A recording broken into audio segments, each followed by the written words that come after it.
పూర్తి వివరాలకు చదవండి రేపటి అక్షర శిల్పం దినపత్రికలో.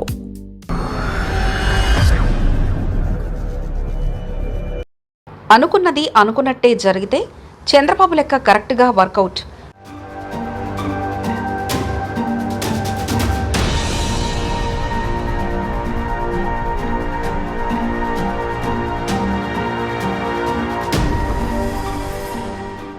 ఇక వచ్చేసారి కూడా విజయమేనా? ఈసారి ఆ వ్యూహం ఫలిస్తుందా? రాజకీయంగా చంద్రబాబు నాయుడికి అపారమైన అనుభవం ఉంది. 40 ఏళ్ల ఆయన రాజకీయ జీవితంలో ఎన్నో వ్యూహాలు, ప్రతి వ్యూహాలు అమలు చేశారు.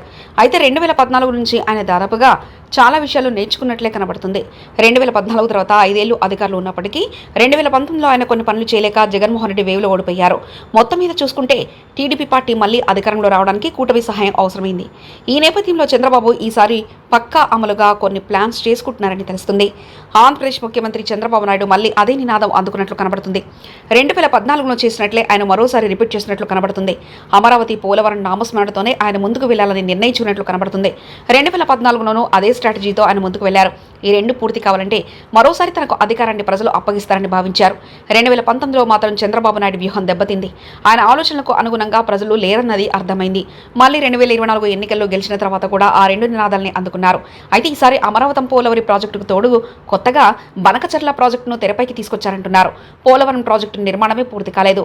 అలాంటిది 80,000 కోట్ల రూపాయల అంచనా వ్యయంతో బనకచర్ల ప్రాజెక్టు నిర్మాణం సాధ్యాసాధ్యాలు పరిశీలించకుండా గేమ్ చేంజర్ అంటూ చెప్పడం చూస్తుంటే రైతులను ఆకట్టుకోవడానికి ఈ ప్రయత్నమన్న విమర్శలు వైసీపీ నేతలు చేస్తున్నారు.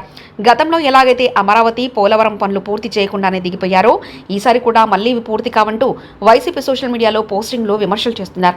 కానీ చంద్రబాబు మాత్రం గేమ్ చేంజర్తో మరోసారి అధికారంలో వస్తామని గట్టిగా నమ్ముతున్నారు. మహానాడు కడపలో విజయవంతం కావడంతో మళ్లీ ఎన్నికలు ఎప్పుడొచ్చినా అధికారం తనదే అని చంద్రబాబు భావిస్తున్నారు. 2019 ఎన్నికల ముందు జగన్ పాలనలో ప్రజలు చూడలేదని, అందుకే ఆ స్థాయిలో గెలిపించారని, కానీ జగన్ 5 ఏళ్ల పాలనలో చూసిన తర్వాత ఏ వర్గం మళ్లీ జగన్ ముఖ్యమంత్రి కావాలని కోరుకోలేదని చంద్రబాబు గట్టిగా నమ్మకంగా చెప్తున్నారు. అందుకే చంద్రబాబులో అంత విశ్వాసం కనిపిస్తుందని టీడీపీ నేతలు అంటున్నారు. మరోవైపు కూటమితోనే ఈసారి కూడా పోటీ చేస్తాం కాబట్టి ఓట్ల చీలిక అంటూ జరగదని, మరోసారి అధికారంలోకి రావడం ఖాయమన్న ఉద్దేశంతోనే చంద్రబాబు ఉన్నారు.